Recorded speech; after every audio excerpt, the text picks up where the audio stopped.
कि पानी खराब, मर जाएंगे आप स्नान ध्यान करके। ये जहरीले बोल कुंभ से पहले जो सामने आ रहे हैं, जवाब भी उनको दिया जा रहा है। सुनिए कैसे जवाब दे रहे हैं यहाँ पर विनोद बंसल, प्रवक्ता वीएचपी, और असीम अरुण, उत्तर प्रदेश के मंत्री।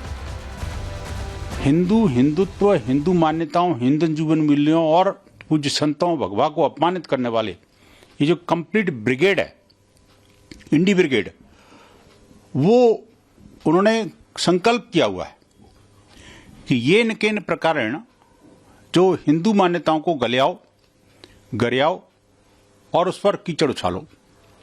लेकिन ये शायद ये भूल जाते हैं कि हिंदू मान्यता ही इस तरह की है कि भाई आप जितना उसको गरियाओगे, जितना उस पर कीचड़ उछालोगे, उतना वो उभर के निखर के सामने आती है। अब कुंभ का आयोजन देख लेना, अभी जैसे जैसे आगे और आएगा, विश्व भर के करोड़ों लोग उसमें जब डुबकियां लगाएंगे कुंभ में, तो इनके अंदर का जो इनके हृदय में जो सांप जो लौट रहा है ना, वो अब उनको और ज्यादा परेशान करेगा। ये बहुत ही निंदनीय बयान है। चंद्रशेखर जी ने जो बात कही है, ये किसी भी तरह हमको स्वीकार नहीं है और मेरा अनुरोध है किसी भी आस्था से खिलवाड़ नहीं करना चाहिए। तो इस तरह के जो बयान आ रहे हैं वो हैरान करते हैं। बरेलवी साहब तो अपने बयान से पलट गए, लेकिन मुझे नहीं पता कि चंद्रशेखर आजाद जी या ओम प्रकाश सिंह जी इस तरह के बयान क्यों दे रहे हैं, और उसको लेकर अब संत समाज में गहरी नाराजगी है। तुलसी पीठ के पीठाधीश्वर जगत गुरु रामभद्राचार्य ने सीधे सीधे कह दिया कि ये ना बताएं कि ये सब क्या हो रहा है। कैसे उन्होंने जवाब दिया है इन तमाम जहरीले बोलों को, रिपोर्ट के जरिए आपको सुना रहे हैं।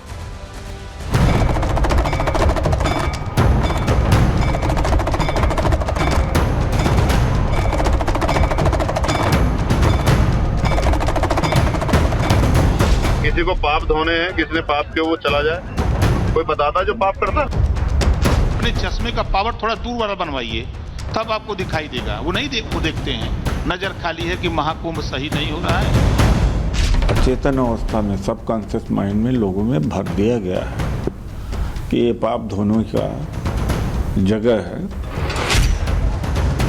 सुना आपने कैसे विपक्षी दल सनातन विरोधी भाषा बोल रहे हैं।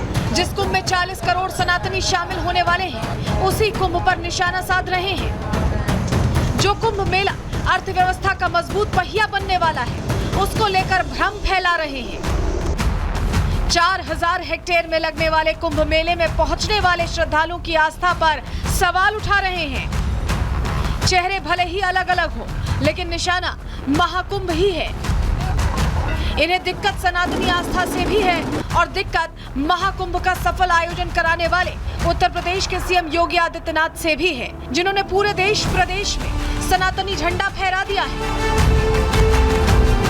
हालांकि कुंभ को लेकर अपना नफरती पैगाम सुनाने वाले इन विपक्षी नेताओं को करारा जवाब मिला है।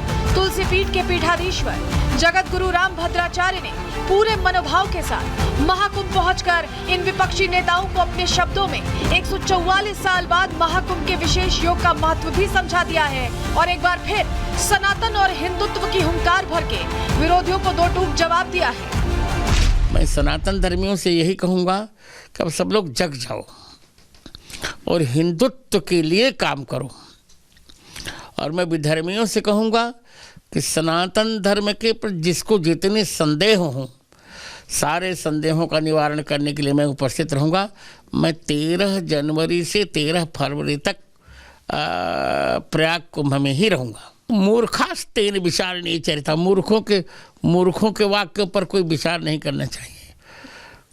पापी नहीं स्नान करते, पुण्यात्मा स्नान करते हैं। जिसका पुण्य होता वही गंगा में स्नान करने आता, पापी आते ही नहीं।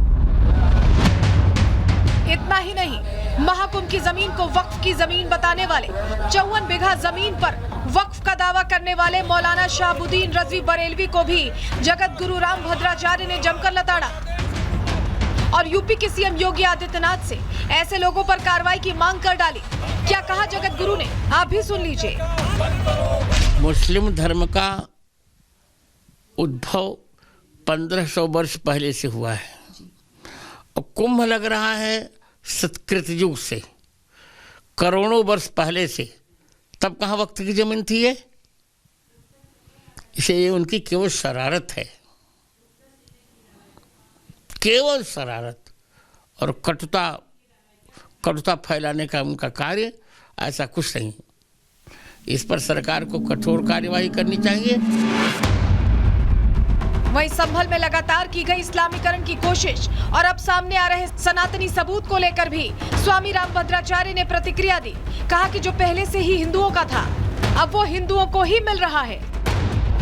जिनकी जमीन मुसलमानों ने अधिग्रहित की थी, उन्होंने हमको एप्लीकेशन दिया कि हमारी जमीन इन्होंने ले ली है, हमें दिलाई जाए, तब हमने खुदाई की। हमने हठात तो खुदाई नहीं की ना, उन्होंने इनकी जमीन, अब उसी तो जो जमीन उन्होंने अधिग्रहित की थी उसी में मंदिर मिल रहे हैं। तो हमने कहाँ किसी की जमीन हड़पी है, बताओ आप। तो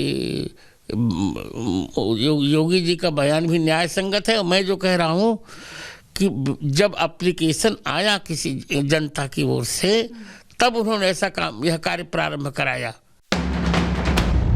इतना ही नहीं, जगत गुरु स्वामी रामभद्राचार्य ने महाकुंभ के आयोजन को लेकर यूपी में रही सरकारों पर भी अपनी राय रखी। कहा कि पहले की सरकारें सनातन विरोधी थी, उपेक्षा करती थी। वो हिंदुत्ववादी नहीं थे, उनको ममत्व तो नहीं था हिंदुत्व पर। हमारी सरकार आए तो हमारी चर्चा करेगी। जो सरकारें उपेक्षा करती रही, सरकार की कितनी दुर्दशा थी। अब सरकार उपेक्षा नहीं कर रही, अपेक्षा कर रही। तो देखो भारत की अर्थव्यवस्था 5वें स्थान पे आ चुकी है और हम बड़ी जल्दी 3 पर लाएंगे और बहुत जल्दी भारत की अर्थव्यवस्था 1 पर चली जाएगी। साफ है कि सनातन विरोधियों को जगत गुरु स्वामी रामभद्राचार्य ने दो टूक जवाब दिया है। विपक्षी पार्टियों के नेताओं के आरोपों पर पलटवार किया है और एक बार फिर हिंदू जागरण की हुंकार भरी है। Bureau report, Republic Bharat. तो महाकुंभ का ये जो महापर्व है, इस दौरान क्या सनातन बोर्ड को लेकर निर्णायक फैसला होता है, इस पर सबकी निगाहें टिकी हुई हैं। वहीं योगी कर्मयोगी हैं, अपना काम करते जा रहे हैं और जो सवाल पूछ रहे हैं उनको जवाब और लोग भी देते जा रहे हैं। चलिए आगे बढ़ते हैं, अगले सेगमेंट की ओर बढ़ते हैं और बात अब दिल्ली की करने वाले हैं, क्योंकि दिल्ली में राजनीति में भ्रष्टाचार की फिर से वापसी हो गई है। सवाल उस पर फिर से शुरू हो गए। अब बात इसी की।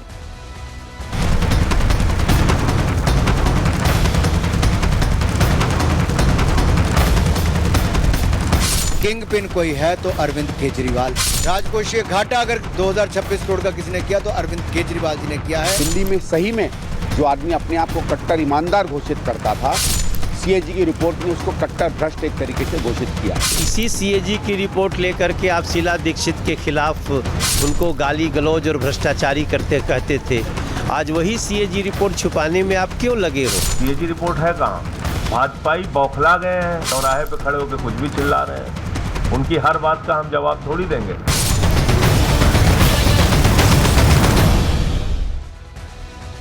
दिल्ली चुनावों में आपने बहुत सारी चीजों का शोर सुना। शराब घोटाले से बात शुरू हुई, आगे बढ़ते बढ़ते भ्रष्टाचार का शोर, ये शब्द कुछ कम सुनाई देने लगा और उसके बाद आने लगे धड़ाधड़ पोस्टर, प्रेस कॉन्फ्रेंसेस, प्रदर्शन और इस बीच वापस घूमकर जो सुई है वापस पहुंच गई भ्रष्टाचार के पास, क्योंकि कैग रिपोर्ट के जरिए बीजेपी का यह दावा है कि कैग रिपोर्ट से बड़ा खुलासा हो गया है। जिस शराब घोटाले में पूरी आम आदमी पार्टी को जेल की हवा खानी पड़ी, बड़े बड़े चेहरों को इस्तीफा देना पड़ा, मुख्यमंत्री उप मुख्यमंत्री तक को पद छोड़ना पड़ा, उस घोटाले को लेकर कैग रिपोर्ट में बड़ा दावा कर दिया गया है। क्योंकि अरविंद केजरीवाल बार बार कहते थे कि पैसों का लेन देन कहां हुआ है, क्या हुआ है, कुछ बताया जाए, और वो अब डिटेल उसके आंकड़े कैग रिपोर्ट में सामने आए और बीजेपी इसे हाथों हाथ लेते हुए कई प्रश्न लगातार डाल रही है आम आदमी पार्टी पर और आम आदमी पार्टी के लिए मुश्किल खड़ी हो गई है। चलिए सबसे पहले आपको जरा बताते हैं कि कैग रिपोर्ट में हुआ क्या है, कहा क्या गया है, क्योंकि कैग रिपोर्ट को लेकर कई बड़ी बातें सामने आ रही है। कैग रिपोर्ट में यह दावा किया गया है कि शराब घोटाले के दौरान बहुत नुकसान हुआ, इतना नुकसान हुआ कि 2026 करोड़ तक का यहां घाटा हुआ है। डिटेल आपको रिपोर्ट की बता रहे हैं कैग रिपोर्ट में क्या क्या कहा गया है। चलिए जानकारी आपके सामने रखते हैं। सबसे पहले समझिए, इस रिपोर्ट में बड़े दावे किए गए हैं। दिल्ली की शराब नीति पर यह कैग रिपोर्ट लीक हुई है और इस लीक्ड रिपोर्ट में ये लिखा हुआ है कि 2026 करोड़ रुपए का नुकसान हुआ है शराब घोटाले से। ये खुलासा हो गया है। शराब नीति में भारी गड़बड़ियों का दावा यहां किया जा रहा है इस रिपोर्ट में, और कहा जा रहा है कि बहुत सारा यहां पर जो 2026 करोड़ का नुकसान हुआ है वो बड़ा राजस्व का घाटा है। और ये भी जानकारी दी गई है कि एलजी की मंजूरी के बिना ये शराब नीति लाई गई। हालांकि बहुत कम समय तक रही क्योंकि प्रश्न पूछे जाने लगे, लेकिन ये लाई गई थी बिना मंजूरी की और दिल्ली सरकार ने इसे बिना मंजूरी के ही लागू कर दिया था। जानकारी ये भी मिल रही है कि लाइसेंस देने में कई खामियां थी, कई गलतियां थी, जिसको दरकिनार करते हुए लाइसेंस धड़ाधड़ दिए गए। आप नेताओं को इसमें फायदा पहुंचाया गया, ये आरोप भी लगे हैं कि अगर रिपोर्ट में खुलासा हो रहा है और कथित तौर पर घूस के जरिए लाभ उठाया गया, ये भी रिपोर्ट यहां इंडिकेट करती है, बताती है। तो ये तमाम बड़े सवाल इस रिपोर्ट से खड़े होते हैं, जिसका जिक्र अब भारतीय जनता पार्टी बार बार कर रही है। अनुराग ठाकुर ने पूरी रिपोर्ट का हवाला देते हुए आम आदमी पार्टी सरकार को सवालों के घेरे में लिया है। सुनिए जरा। शराब घोटाला 2026 करोड़ का है। जी हां, दिल्ली शराब घोटाला 2026 करोड़ राजकोषीय घाटा हुआ है। आप याद करिए, आम आदमी पार्टी ने कहा था पाठशाला बनाएंगे, पाठशाला तो नहीं मधुशाला बनी। ये झाड़ू की बात करते थे, झाड़ू से दारू पे आए। ग्रुप ऑफ मिनिस्टर्स ने जो एक्सपर्ट कमेटी उसकी नजरअंदाजी की और एलजी की अनुमति भी नहीं ली गई। तो कैबिनेट और अगर एलजी की अनुमति नहीं ली गई तो जो मैं पहले दिन से कहता था कि किंग पिन कोई है तो अरविंद केजरीवाल है।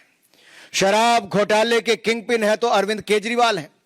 अगर दिल्ली को 2026 करोड़ का राजकोषीय घाटा अगर 2026 करोड़ का किसी ने किया तो अरविंद केजरीवाल जी ने किया है, आम आदमी पार्टी ने किया है। वो घोटालों की है और आपके पाप की है। और ये आपका पाप एक नहीं अनेक घोटाले, एक ऐसी सरकार जिसके 8 मंत्री जेल में गए, 15 विधायक जेल में गए, एक सांसद जेल में गया जिसका उप मुख्यमंत्री और मुख्यमंत्री भी जेल गए। हिंदुस्तान के आजादी के बाद कोई ऐसी सरकार नहीं होगी जिसने इतने पाप किए होंगे जितने आपने किए। इसलिए आपदा का जाना जरूरी है।